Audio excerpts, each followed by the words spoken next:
Welcome everyone to Midwest Tree ID. On this channel, it is my mission to help you learn an abundance of trees that grow right here in the Midwest, and some key features on how to identify them.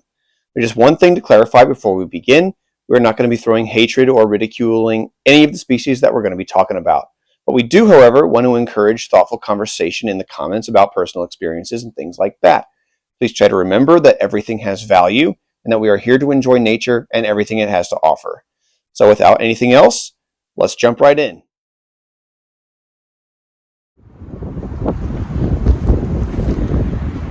Hello everyone, thanks for joining me. Today we are in Park Hill Cemetery in Bloomington, Illinois, and we are talking about Tsuga canadensis, the Canadian hemlock. The Canadian hemlock is another one of our large evergreen trees, primarily native to parts of Canada, shocking as that may be, and even down through Minnesota and maybe even parts of Michigan and things like that. Tsuga canadensis, the Canadian hemlock, is going to have very small, short, green needles. Most of these needles are going to be in the ballpark of about a quarter of an inch long, maybe even smaller than that. Some maybe even longer, and they can have a little bit of a glossy texture to them as well.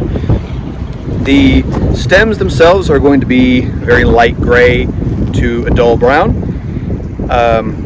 And then the cones are also going to be very, very small, not even an inch long on most of these cones. They produce very abundantly on the tips of the branches and things like that.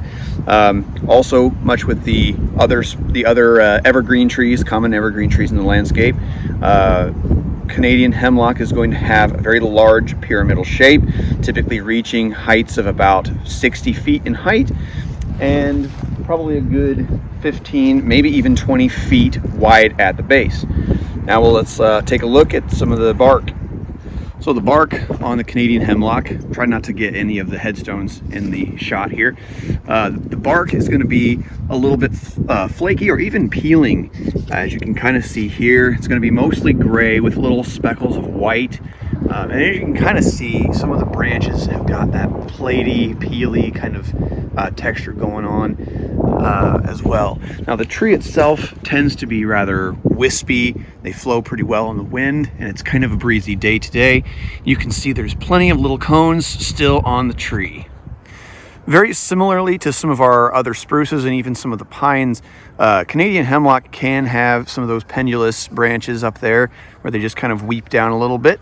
It is a very large, one of our larger evergreen trees, and it's a very nice choice for the landscape. It's really great for tree lines and windbreaks and things like that. Well, thanks everybody for joining me today, talking about the Canadian hemlock, and we will see you guys next time.